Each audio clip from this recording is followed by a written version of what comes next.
Hi, I'm Movie Cat, and you are watching Fantastic Crap. Today, we'll be blasting off into the vastness of space. But don't worry, folks.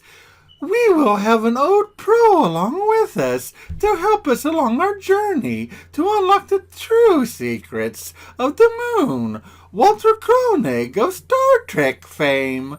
That's right. Back in 1989, Walter Koenig starred in a little sci-fi flick known as Moontrap, where he plays an astronaut sent on a mission to the moon, who then discovers that for 14,000 years, something has waited. Well, at least that's what the front box cover says. Hey now, no one can hear you screaming space was already taken, so they had to come up with something. So, we have a Star Trek veteran, the moon, and some unknown terror? What other surprises could this forgotten gem have for us? Well, let's get our spacesuits on and find out, shall we?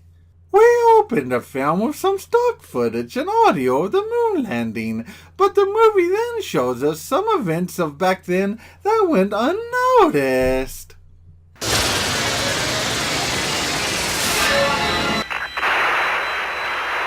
Very smooth. Very quiet ride. Wow, they landed on the Star Wars planet. We then are fast-forwarded to the distant future. Good morning, good morning. The future is here, the future is now. It's the 1990s, the start of a brand new decade full of thrills, chills, excitement. The 1990s. Why is it that we usually end up watching the older movies on this show?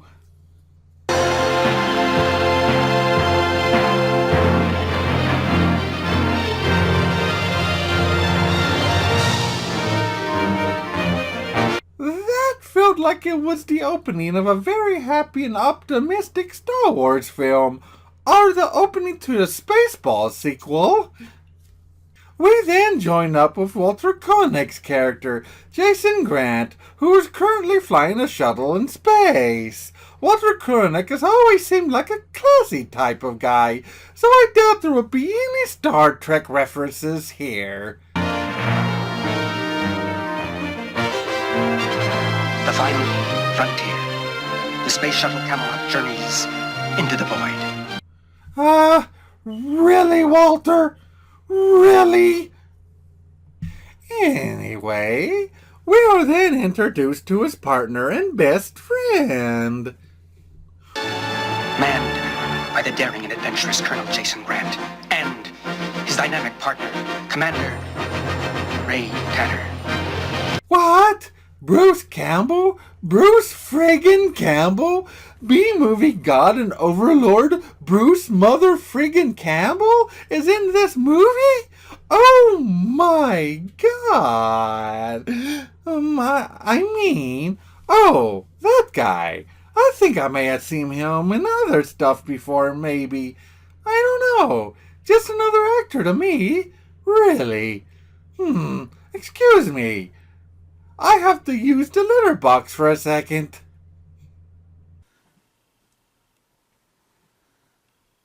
Oh, Master.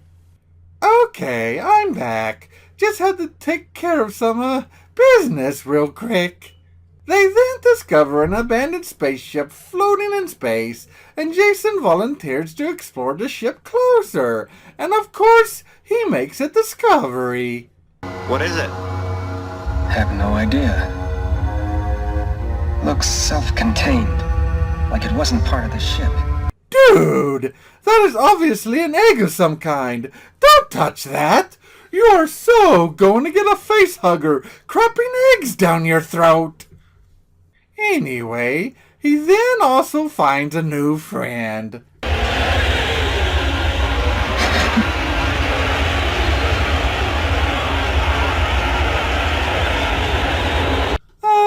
I'm going out on a ledge here, but I'm guessing that this guy is dead. The pod and corpse are then taken back to NASA to be analyzed and studied, and of course there's some stuffy government busybody telling them that they are just trying to pull a hoax. But then, not very surprisingly, the pod egg thingy opens.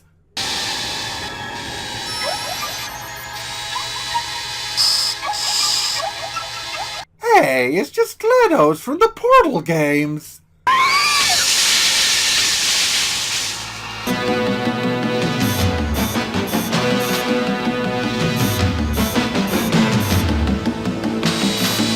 Well, this cannot be good. But that is just fine with me. The Earth being in peril is well worth it for this fantastic music. It turns out that the pod robot is a master engineer because it uses the corpse and stuff in the room it is in to craft itself a body and breaks loose.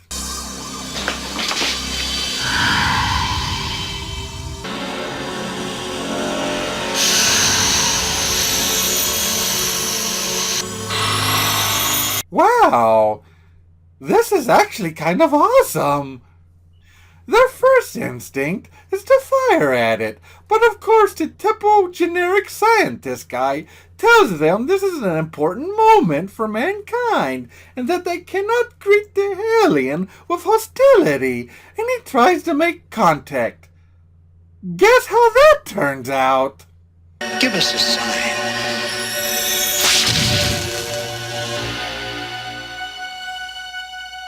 Get the son of a bitch! Well, that went better than expected. The scientist usually dies at this point. Their bullets are ineffective, and Jason gets an idea of how to take it out. I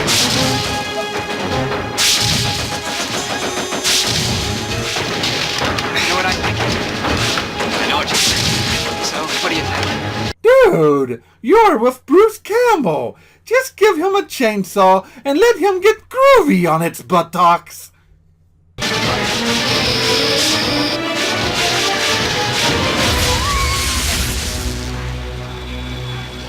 The pod was the weak point. Who would have thought? Later on, Jason gets a call from his partner who is drunk and rambling on about something, so he goes to meet him at his favorite hangout. I wanted to do. You're right, Alice. You're real right. A strip club. Hey, it's Bruce Campbell. This really isn't all that surprising at all. Jason then gets informed that their mission back to the moon has been greenlit and that they are to go up there to see if there are any more robot pods lying around. We're gonna be doing a little search and destroy on the goddamn moon. Right. Hey, if you have a line like that, of course, Bruce Campbell is the one you're going to have to quote it. We then jump to the moon with the pod robot stalking a couple of action figures.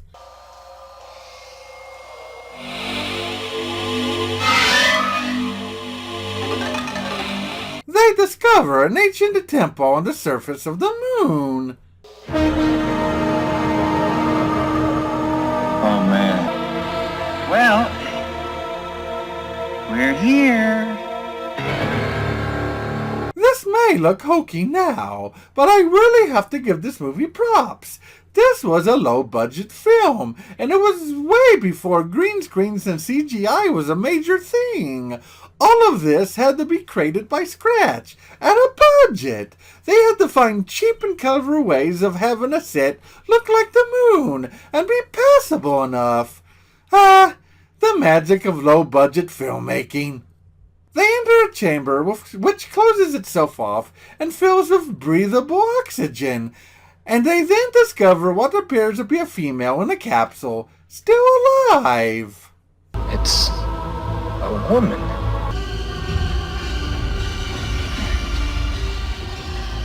Every astronaut's fantasy.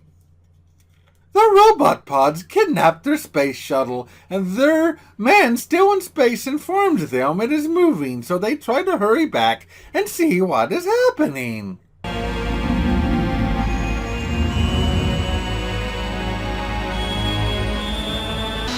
Wait a minute. That thing's actually supposed to work after all these centuries?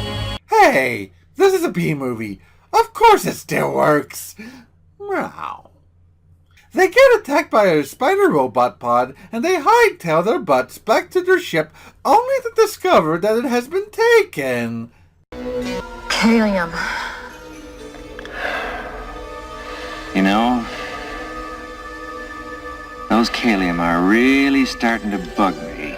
Then introduce them to your boomstick. They follow the tracks left by the shuttle thieves until their car runs out of juice, and then they continue on foot.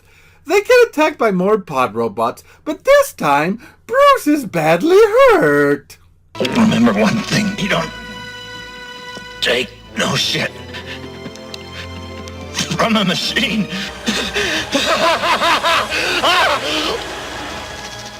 Wow, he even dies over the top. Oh, Jesus. Damn you for copping out of me when I need you the most. Always the goddamn easy way out. You know what I think? Dude, you probably shouldn't be so hard on him. He's having a worse day than you are. You know, I cannot believe this movie would kill off the master. What movie does that? What? Hey, there's no need to bring up Congo. Who still remembers that movie anyway? Be right back. I have to hit the litter box again. This one is for you, Master. May the memory of your character always linger.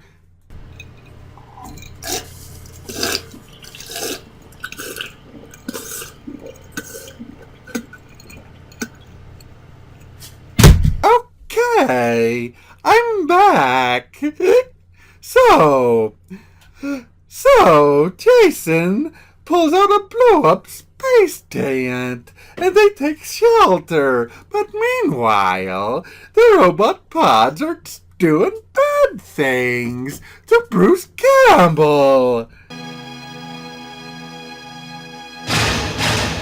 Great! First you murder him, and then you object him to tentacle rape. You monsters! Don't you people Legends movie respect anymore? What? I said the line right?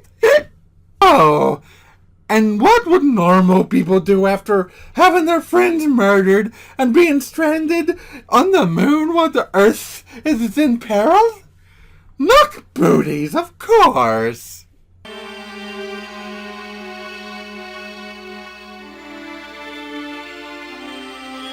You goats are worse than humans. Wait, close enough. The human sex is so disgusting. Watching this is just...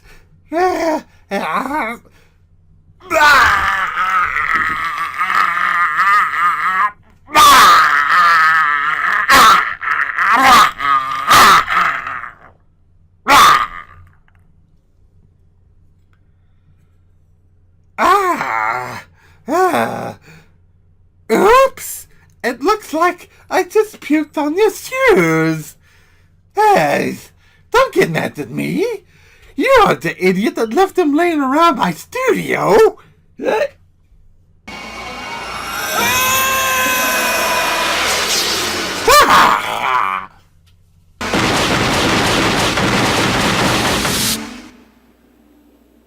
My God, Ray. What they did to you. What? They killed Bruce Campbell twice in one movie? Blasphemy! Where did I put my booze? Oh, I mean, the booze I most totally haven't been drinking or anything like that.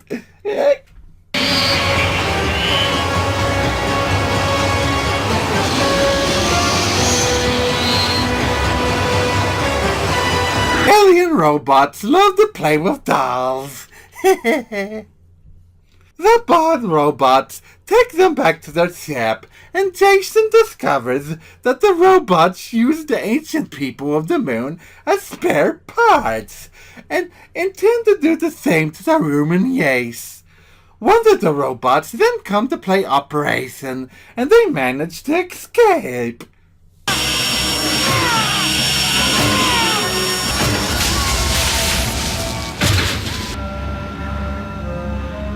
We don't take no shit from a machine. Sure, anyone can sound like a bad arse when they steal lines from Bruce Campbell.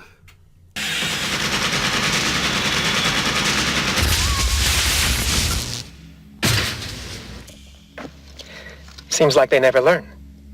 Okay. Walter Koenig is a bad arse even without Bruce Campbell helping. They find their moon lander and discover it being used as the last piece they need to power the ship, and have been waiting for this whole time for us to visit the moon again so they could take it. Jason activates the super bomb that they had on the shuttle, and they find a way to escape.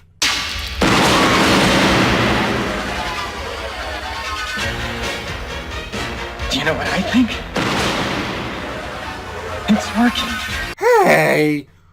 Wally totally rips this off! 10 seconds to self-destruct. 9, 8. The rescue shuttle that NASA sent picks them up and the spaceship explodes, saving the Earth from being harvested for spare parts. I am glad to be with you. No way would they let her live with him. They would have her locked up in some government lab, studying her for the rest of her life. I know how you humans are. Oh, speaking of how you humans are, they of course leave this for a sequel.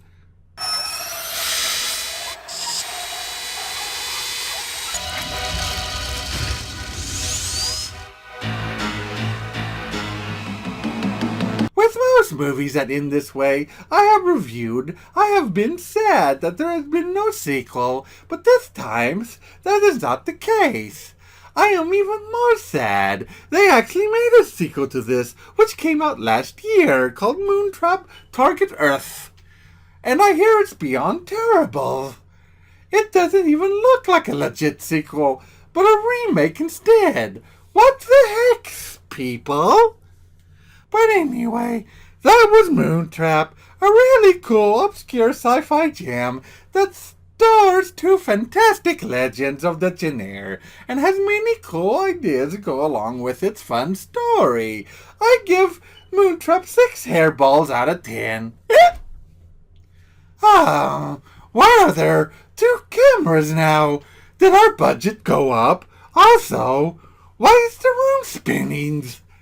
Who turned our house into a merry-go-round?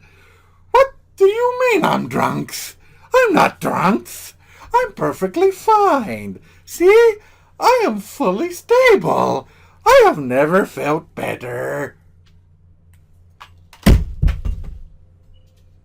Ew!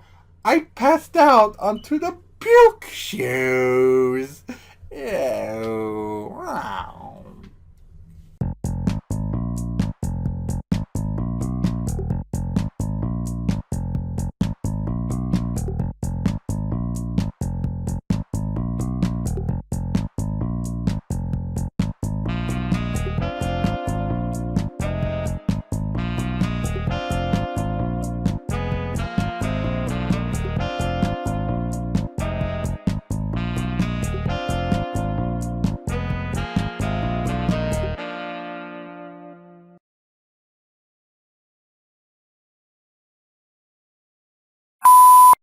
Their first instinct is to fire at We then join up with Walter Koenig's character, Jason Grant, who is currently flying a space shuttle in space. Of course he's flying a space shuttle in space. Where else would he be playing? I can't even react to my goofs without goofing. Okay, let me repeat that. Where else would he be flying a spaceship? The ocean? They get attacked by a spider robot pod, and then hightail their butts back to their ship only to discover that it has... again! With most movies that end this way... Oh, my thingy fell. That's not good. Technical difficulties. But anyway, that was Moontrap. Wait, that was supposed to be that wraps up Moontrap. Oopsie. With most movies that ends this way that I have reviewed, I lost my spot in the text. Reading drunk. Don't do it, kiddies.